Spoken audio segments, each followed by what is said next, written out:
اعوذ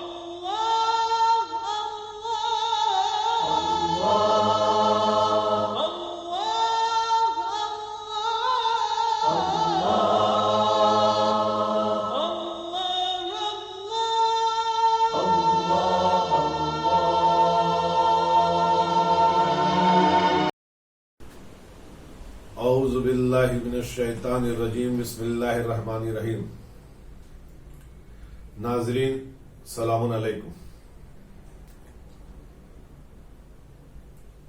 کل کے درس کو آگے بڑھاتے ہوئے کل گفتگو ہوئی تھی روزے کی.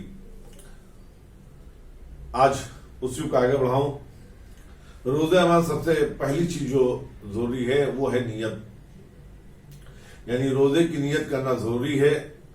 یہ تو ضروری نہیں کہ منہ سے کہا جائے کہ میں روزہ رہتا ہوں پہلی ماہ رمضان کی واجب قربت اللہ، بلکہ صرف ارادہ کر لینا ہی کافی ہے کہ ہمیں روزہ رکھنا ہے.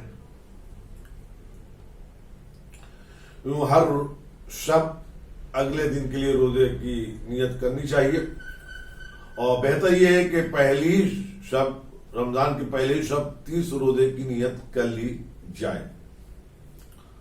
اور نیت کا وقت اذان صبح تک ہے. اگر کوئی اذان صبح سے پہلے نیت کر کے سو جائے اور مغرب کے بعد بیدار ہو تو اس کا روزہ صحیح ہے. یعنی یہ ضروری نہیں ہے کہ دن بھر جگنا شرط ہے. دن بھر وہ اعمال جو روزے کو باطل کرتا ہے، اگر انسان نے وہ نہیں کیا ہے تو اس کا روزہ صحیح ہے. کل میں نے بتایا تھا 9 چیزیں ہیں جو روزے کو باطل کر دیتی ہیں. اس میں پہلا ہے کھانا اور پینا.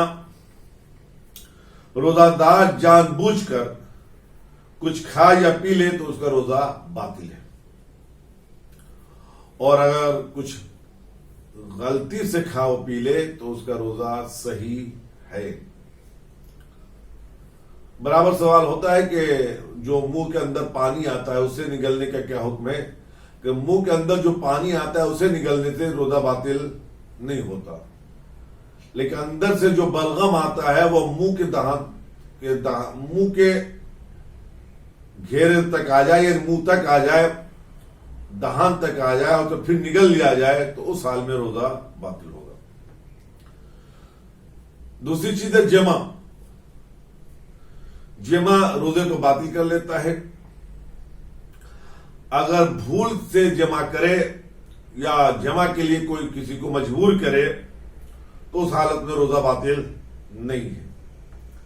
تیسری چیز ہے استمنا یعنی جان بوجھ کے منی کا باہر نکالنا. ہر وہ فعل جس سے منی خارج ہو جائے روزہ باطل کر دیتی. لیکن اگر خود بخود منی باہر آ جائے تو اس سے روزہ باطل نہیں ہوگا. اس کے بعد خدا رسول پر بہتان. کوئی ایسی چیز جو اللہ یا رسول سے منسوب نہ ہو یا ائمہ سے منسوب نہ ہو، امام کی طرف یا رسول کی طرف یا خدا کی طرف نسبت دے دینے سے روزہ باطل ہو جاتا. بلکہ مراجع اعظام کہتے ہیں کہ حدیث کے بیان میں بھی احتیاط کیا جائے. اگر یقین ہو کہ یہ قول فلاں امام کا ہے تو اسی امام کے نام سے نقل کیا جائے، اور اگر یہ یقین نہ ہو کہ کس امام نے کہا ہے تو قال معصومین کہہ کے وہ حدیث بیان کر دی جائے. غبار کا حلق تک پہنچانا یعنی خلیز غبار، بہت دھول ہو، اسے دھواں ہو، اسے آٹا ہو، اسے اگر حلق تک پہنچایا جائے تو روزہ باطل ہے. سر کا پانی میں ڈبونا، اگر انسان جان بوجھ کر سر کو پانی میں ڈبو دے تو اس کا روزہ باطل ہے. لیکن اگر بھولے سے یا اچانک پانی کے اندر گر جائے اور اس کا سر پانی کے اندر چلا جائے تو اس حال میں روزہ باطل نہیں ہے. انیما لینا، میں نے کہا تھا کہ انیما ایک مرض کی بنا پہ لیا جاتا ہے. وہ جامد چیز سے بھی ہوتا ہے اور سیال چیز سے بھی ہوتا ہے. سیال چیز سے نما لینا روزے کو باطل کر دیتا ہے، چاہے کہ مجبور ہی کیوں نہ ہو۔ قے کرنا یعنی جان بوجھ کے قے کرنا، اور خود بخود قے ہو جائے تو اس سے روزہ باطل نہیں ہوتا، لیکن کوئی جان بوجھ کے قے کرتا ہے تو روزہ باطل ہو جائے گا۔ اذان صبح تک جنابت کی حالت میں یا حیض و نفاس کی حالت میں باقی رہ جانے سے روزہ باطل ہو جاتا ہے۔ اگر کوئی جان بوجھ کر اذان صبح تک غسل نہ کرے تو اس کا روزہ باطل ہے، اور اگر عمدن غسل نہ کرے یہاں تک کہ وقت تنگ ہو جائے تو تیمم کر کے روزہ رکھے، اور احتیاط مستحب یہ ہے کہ اس کی قضا بھی بجا لائے۔ اگر کوئی غسل کرنا بھول گیا اور ایک دن یا کئی دن کے بعد اسے یاد آیا تو جتنے دن اس نے فراموشی میں روزے رکھے ہیں اس سب کی قضا بجا لانی ہوگی۔ اگر کوئی خود کو جن کر لے اور اس کے پاس غسل یا تیمم کا وقت نہ رہا ہو تو اس کا روزہ باطل ہے اور اس پر قضا اور کفارہ دونوں واجب ہے۔ رمضان کی رات جنب ہو اور جانتا ہو کہ سو جائے گا تو صبح تک بیدار نہ ہوگا، اور بغیر غسل کیے ہوئے سو جائے اور بیدار نہ ہو تو روزہ باطل ہے اور اس کی قضا اور کفارہ دونوں دینے ہوں گے۔ اگر جن کے بعد یقین رکھتا ہو کہ صبح اٹھ جائے گا اذان صبح سے پہلے اور اٹھ کے غسل کرے گا یا غسل کر لے گا، اس پر اس کو بالکل اعتماد ہو اور یقین ہو اور وہ سو جائے اور اذان کے پہلے تک نہ اٹھے تو اس کا روزہ باطل نہیں ہے۔ اور اگر کوئی دن میں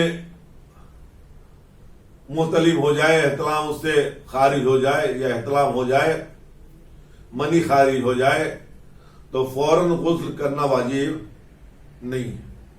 اسی طرح حیض و نفاس والی عورتیں اگر اذان صبح کے پہلے پاک ہو جائیں تو انہیں اذان صبح سے پہلے غسل کر لینا چاہیے، اور اگر وہ غسل نہیں کرتی ہیں تو آئندہ روزہ جو ہے وہ ان کا رکھنا باطل ہوگا اور ان کو قضا و کفارہ ادا کرنا ہوگا۔